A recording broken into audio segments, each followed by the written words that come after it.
right, so my name's Dan. Maybe you know me, maybe you don't. I used to be a lodge advisor. I'm your training advisor this weekend. When I was a youth, I was a chairperson in Wagion, and I received my vigil as a youth in Wagion. I've received the Thunderbird Award, and I'm here because I really care about our lodge, and I want you to be a success. So if there's anything that I can do this weekend, or really this year, to help you, I want you to let me know about it, okay? Because I genuinely want you all to succeed, and I'm always happy to help whenever I can. Now let's talk about you. You are all officers in Wagion. Sorry to tell you that. Let's think about this for a minute. This means you've decided to be scouts. You've all made it to at least first class. You've all spent several nights camping, including at least 1 week long-term camp. You were all approved by your scoutmasters as having shown scout spirit.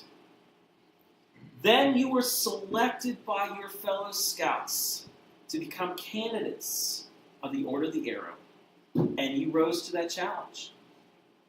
And if that wasn't enough punishment, you went on, and I'm assuming all of you have served as chairman of something in the lodge at some point or another. And if that wasn't enough punishment, you ran for lodge office.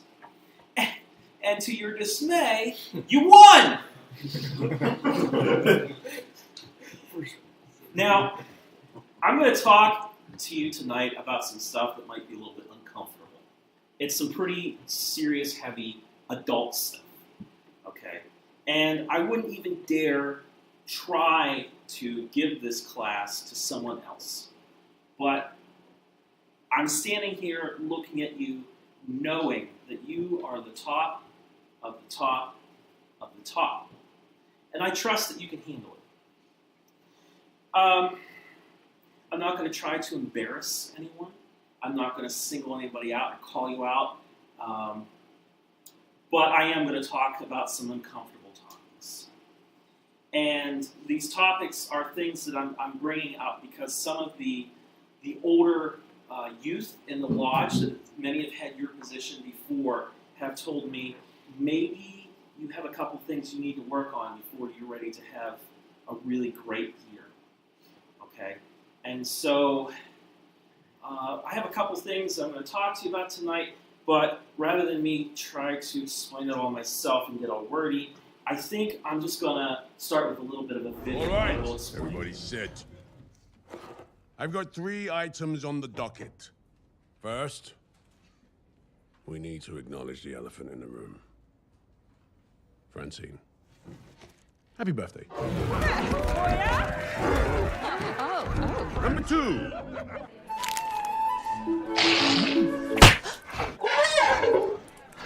Scream Hello. Really, Dan? Hey, guys. Hey, Dan. Hi. What's up, Dan? Ooh, Doritos. Are we going to talk about this? Nope. Okay. Bojack, do you want to talk about the elephant in the room? Wow. Okay. You know what? Here's, first of all, wow. All right. I can't even. You know what? Wow. He is never gonna forget that. Bob, I gotta say, you look nice today. Did you get a haircut? Oh, yes, I did, as a matter of fact. Nice of you to notice. You look a little different, too. Have you been working out? Yeah, I've been doing some push-ups. Thought so. You know what, Bob? I think we should just address the elephant in the room. You think so? Yep. Hey, Roger! Thanks for coming. Did you bring your friends? Awesome. He seems nice. I just have one little question. Why in the world did you bring an elephant onto the countertop? It has come to my attention that there is an elephant in the room. Look! Wow! fascinating. Fascinating means very interesting. What is also fascinating or very interesting is that nobody is talking about it. Why is nobody talking about the elephant in the room? I only want to talk about the elephant in the room.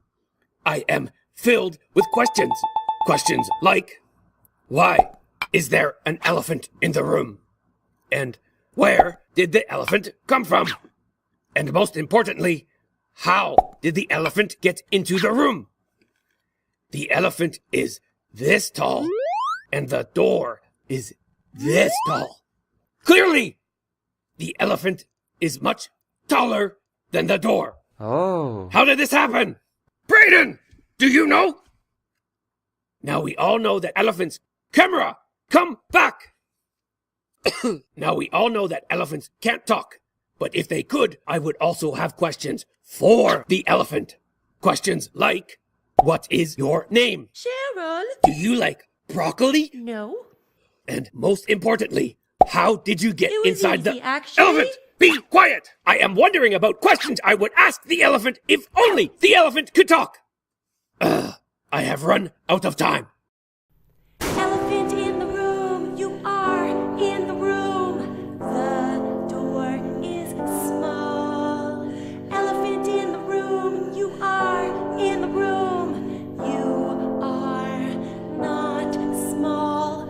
Elephant in the room, you are in the room.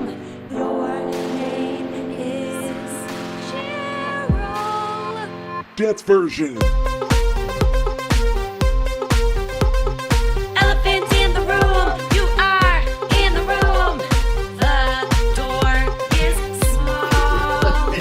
Elephant in the room, you are in the room. You are not small. Elephant in the room, you are in the room. Your name is Cheryl. Your name is Cheryl. Elephant in the room.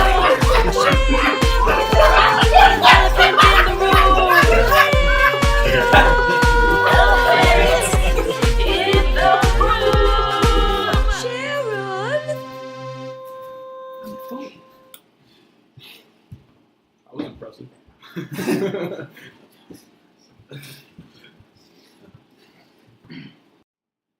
Hi, I am the elephant. My name is not Sharon. How did I get in the door? It's pretty easy. When I came in the door, I was much smaller. No one paid attention. No one said anything. No one did a thing to get rid of me. As soon as I was in the door, I got bigger.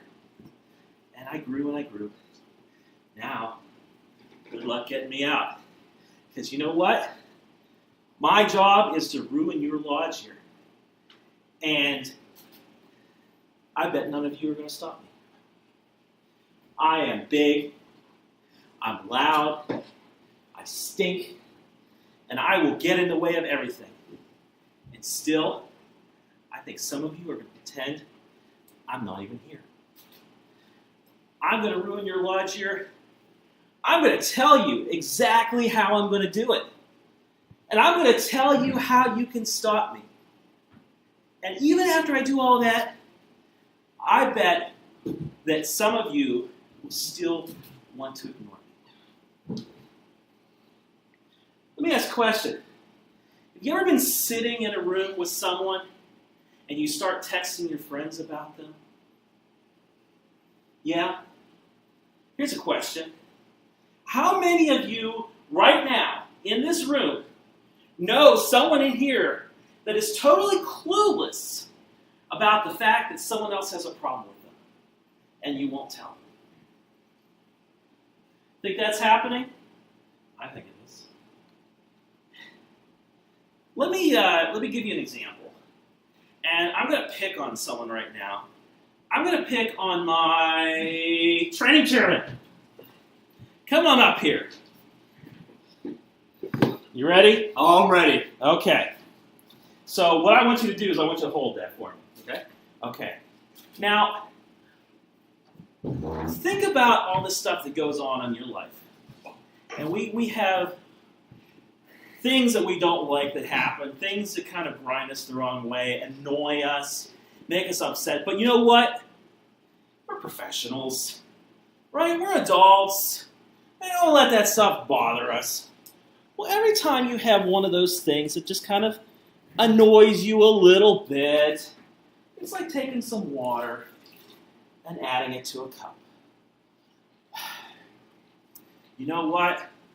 We were supposed to have this conference call to plan the officer training, but like, how many people showed up? I can't. Yeah, nobody showed up. Like, no, there were like 3 people there. I know. Here, take some water. You know, and what else happened this week? You know, Caleb didn't even give me his training stuff. I don't know what he's teaching. How can I run a training? I don't even know what they're teaching. That can be really frustrating. Let me tell you, he's under a lot of pressure. Here, have some water. Okay, so you're carrying around this water. And then what happens is, something big happens. Something you weren't expecting just comes out of nowhere and knocks you. But you know what? It's cool. You're professional. You keep that water. Okay. No one saw anything. It's good. It's good. All right. Well, training chairman. Hey, training chairman. Yes, Dan? Let me ask you a question. What the hell are we doing about the LLD? I don't know. Drew's supposed to plan it, but I haven't heard anything from him either. Okay, we gotta, you know what? We've got to send some people to NLS, don't we? Did you even have an LS program anymore? They changed the name of it. I can't keep up with National. Why I know, don't you change really, the name? You know what I heard? What? I heard the lodge advisor picked some people and didn't even tell you about it. What? Oh! Can you believe that? I can't believe this, Dan. You know what else? Dan. You know what else? Now, it turns out the lodge advisor sent too many people. There's not enough money left in the budget. So now Martin's upset. What the heck is up with that? I can't do this anymore. It's not my fault, Dan. Quit. That right there is exactly how I'm going to ruin your lodge year. I'm going to get under your skin. You're going to try to play it cool, but it's going to linger. I'm going to make you carry that water around all year round. You're going to have to be more and more careful not to let anything spill. Sooner or later, you're not going to be able to help it. You're going to either quit, you're going to explode, you're going to spill out everywhere. Doesn't matter. Any way you do it, I win. Right? I know. It's just a year. Feels like, we can just get through it. I may not like that guy, but that's okay. I can get through it.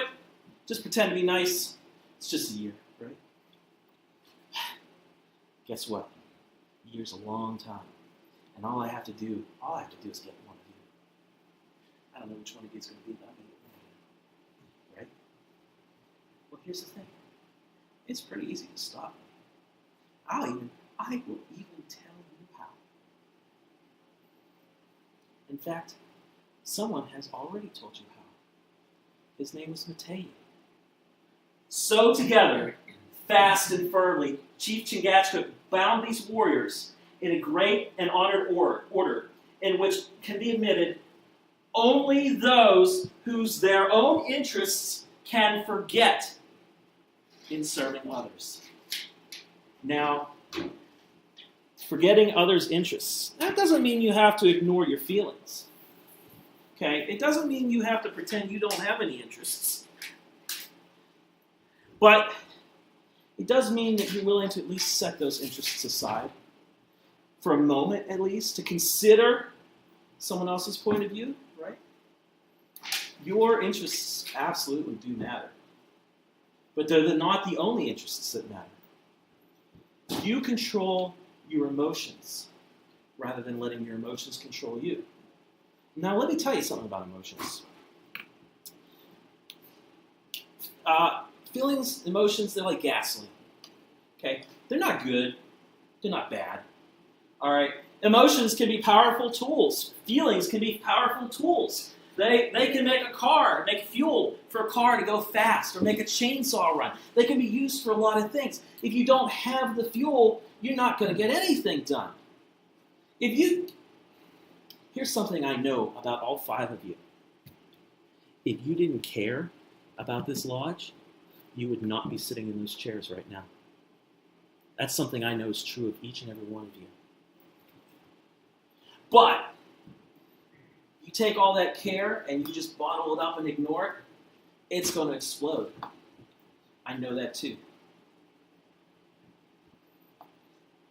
Elephants block perspective. When you let an elephant in the room, it stops you from getting all the different points of view. You can't sit in a chair and see the other side of the room, and you definitely can't see what they're seeing from the other side of the room. You have to physically get up, walk over to the other side of the room, sit next to someone and say, let me see it how you're seeing it. Once you have a perspective the whole way around the room, once you've seen it from every angle, maybe then you know how to get rid of the elephant. Let me tell you something about people.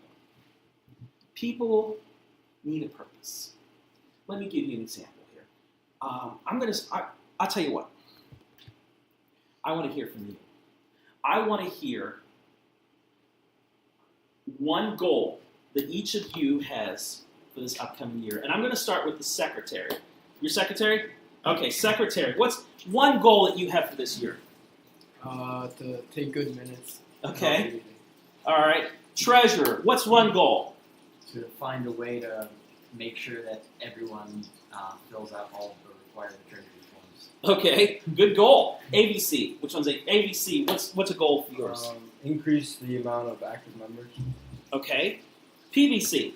Have a smoother running alignment. Okay. Now, Chief, I'm not going to ask you. I'm going to ask you a different question. Tell me the 4 goals that your officers just told me. His was take minutes. His was make sure they fill out all the proper forms. His was attendant or increase attendance. His was I can't remember his, honestly. Okay.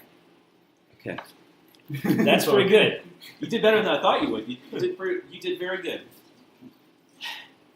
Let me tell you something, Chief.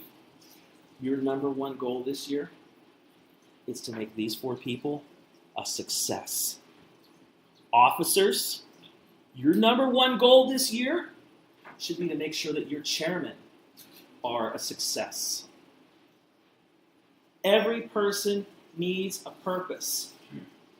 How can your chairman succeed? How can your officers succeed if you are too busy worrying about your own goals to be supporting them?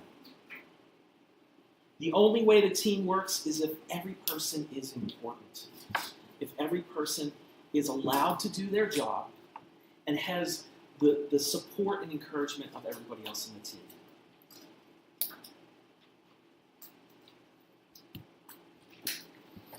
Sometimes when you have an elephant in the room, the only way to get rid of it, well, it's water in your ear, is to have a tough conversation. And let me tell you something. When you are having a tough conversation, it feels like you are walking into battle. Right? But here's the thing. Who are you fighting with? That's the question. Because you know what? Your battle's not with the other person in the conversation or the other people. Those people are actually your teammates. You're battling against me. You and your teammates, your goals in a tough conversation should be fairness, accuracy, and respect. My goals, the elephant in the room, my goals for that tough conversation, exaggeration, misdirection, and blocked communications. Because as long as you guys aren't talking, as long as you guys are battling each other, I'm just going to stay in the room and keep getting bigger. So, tough conversations. A couple tips when you're having a tough conversation. First of all, don't belittle the other person. We're always treating them with respect. Second thing, don't get defensive. And I wish I had time to talk about all these in more detail because, believe me, I could. But don't get defensive, right? The purpose of a tough conversation is not to get rid of the other person, it's to get rid of the elephant. So They're on your side, whether they know it or not. They're on your side. Don't get defensive with them. Avoid absolutes. Okay? Things like, you never, you always. Okay? Because those are always exaggerations. Right? Almost never is an absolute the correct thing to use. Tell the truth. Okay? You might want to stretch the truth. You might want to exaggerate yourself just to win the battle. But as long as you two don't arrive at the truth, I won the battle. Don't interrupt. Be patient with them. Right? So it's not about coming to a conclusion. It's about coming to an understanding of each other. Never talk negatively about someone behind their back, because my gosh, when that gets back to them, and it will get back to them, that you can never repair that. I'm not going to say never, but it's very difficult. And use positive listening. I'm going to talk about positive listening a little bit more here. Because, and I'll add, sometimes we go into a tough conversation, and you know these rules, but the person you're talking to doesn't know these rules, and they have a different idea of what the conversation is about. And tomorrow, I have a class I'm going to talk more about how to handle that situation. Oops.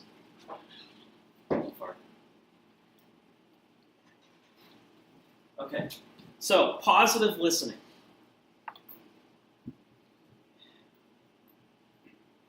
We don't want to listen to people sometimes. Why don't we want to listen to people? Well, sometimes we think we're right and they're wrong. Sometimes we say, well, the problem is the other person's fault. It's not my fault. It's their issue to fix. Sometimes we don't want to listen to people because we know they're going to criticize us. We know that they're going to belittle us, and we just don't want to have to hear that. We're afraid of losing ground. We don't want the person to become more right than us. We want to be in control of the situation. Or maybe we just already know what they're going to say. I don't want to listen to it again. Right? But here's the thing. It's not about winning or losing, because if you go into any situation saying, I've already got the answer, you might win the battle, but you're going to lose the war, because the elephant is still going to be there. The only way to get rid of the elephant in the room is for you two to come to a solution together. Or you three, or you four, or however many people are involved. So how do we calm a situation? Proverbs 15:1 tells us, a gentle response diffuses anger. And that is so true. The only way to stop shouting is with a whisper. And so we practice positive listening. And how does positive listening work? First of all, we want to make ourselves as approachable as possible. We want people to know that they can come and talk to us about something, and they're not going to regret doing it. They're not going to walk away feeling worse than when it started. You can come talk to me about anything, and it'll be safe. That's the attitude you want to project to your entire lodge. You don't want to be intimidated, because you know what? If someone intimidates you, you become scared. You become defensive. Braden, have you ever felt intimidated by someone? Yeah. What did you do about it? Would ask how to get over it or get through the situation, to understand where they're coming from. Okay, to understand where they come from. That's a good approach. Let me tell you something about intimidation. What intimidation means when it happens is when there's someone that has some sort of perception of us, and we just accept it without question. That's when intimidation happens. If I look at you and I say, that person couldn't cook a pie to save themselves, and you look at me and say, yeah, he's right, I couldn't cook a pie. That's intimidation. Okay. Instead, you might say, well, I could try. You could teach me. Okay. So, something to remember with intimidation, the most powerful person in the world is still just a person if you are willing to look them in the eye. That is so important. When someone comes to talk to you, look them in the eye. Let them know that you're listening to them. And when you do that, you become open to them. You become open to hearing what they have to say, and then all of a sudden they say, oh, okay, this isn't so bad. I can talk to this person. Listen first. Don't interrupt. Okay? The first job of a positive listener is to understand before speaking. And when someone is speaking, be aware of what they are saying. When you are listening to somebody talk, that is not the time to be thinking in your head, okay, what am I going to say in response? When you're listening to somebody talk, ask yourself questions like, what's their face doing? What are they doing with their hands? What are they really saying to me? Okay? Because that's what we want to be aware of in the moment. Don't assume that you understand what they're saying. Don't be like, oh, I know what he's going to say. I don't need to hear him. Okay? And when he's done talking, say, well, can you explain some more about what you mean about this part? So try to get them to talk. Try to get them to clarify the position as much as possible. And when you respond, you want to make sure that you under-explain yourself.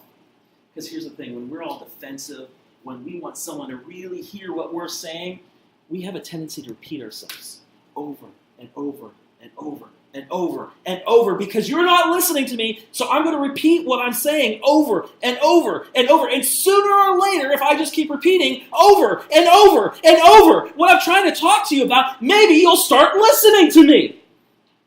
But it's actually the opposite way around. It's actually the case that once you start repeating yourself, they say, this person's just saying the same thing over and over again. I don't need to listen to them. I don't need to hear what they're saying. So practice under-explaining yourself when you're having a tough conversation. Practice just saying the bare minimum. Force them to ask you questions. Force them to say, oh, can you tell me more? I don't get what you're saying. Okay? Because now you're getting them to think critically about your perspective instead of just arguing their perspective. Keep the momentum going. If you get to a point where you're looking at someone and you're talking to them and you can tell that they've just tuned out, they're not hearing you anymore, first of all, that's a key warning sign. Stop talking. Ask them a question. Are you with me? Do you get what I'm saying? How do you feel about that? Do you think this is the right direction? Can you see where I'm coming from? Ask them a question. Give them an opportunity to start talking again. That's how you keep the momentum rolling. You need to keep the conversation going. Summarize what they've said. So if I'm hearing you right, what you're telling me is such and such. But you got to be careful how you say it, because you can't be like, so you mean to tell me that what you're saying is you lost the ordeals? You got to say it in a way that you're truly reflecting their position and not just being sarcastic about it. And remember this is so critical. If you're trying to get rid of the elephant in the room, if you're trying to open communications, it's not your job to solve it. Yours alone. You have to be one of a team. Remember, every person needs a purpose. When you are in a conversation with one or more other people, every single person in that conversation needs to walk out of that conversation feeling like they were part of the solution. If you don't give them that, it doesn't matter if you've come to an agreement or a solution. The elephant's still going to be in the room because they're still going to be mad. So keep that in mind. Now, I just want to close with a thought about fear. Okay, because fear is part of self-preservation. Fear is what causes us to think that we're in danger. It's important. We can't ignore fear. We have to acknowledge it. Fear is what keeps us safe. But fear isn't always right. Because fear is the thing that told us to avoid the elephant in the first place. Fear is the thing that told us, don't even acknowledge it's there. Stay far away from the elephant. When it comes to the elephant, fear is wrong. let me ask you this question. Do you want your fellow lodge officers to be willing to talk to you this year? Do you want your chairman to feel like, hey, they can come to me and talk to me about anything, right? You want your lodge members to feel like, oh, he's a cool guy. I can go talk to him about something, and I know that he'll at least listen to me, right? Okay. Well, it's your job as officers to make sure that everybody knows that they can feel comfortable that way coming to you. And the way that you do that is through giving them a purpose, through positive listening, through having the tough conversations when you have to. So this actually concludes our training for the night, but I'm going to give you some homework. I'm going to ask you to go back to your cabin, and I want you to spend at least 20 minutes tonight with each other practicing positive listening. I want you to practice on each other. And then tomorrow, I want you to try to keep it up throughout the day. And then the rest of the lodge year, when you're going to events and people come to you with problems, try to make it a habit. Try to make it a habit to be positive listeners.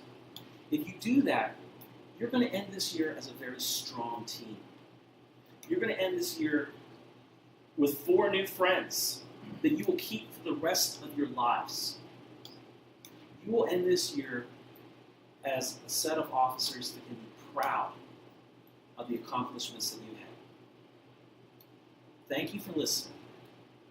May the great Scoutmaster of all good Scouts watch over you and keep us till we meet in the morning. Good night, Scouts.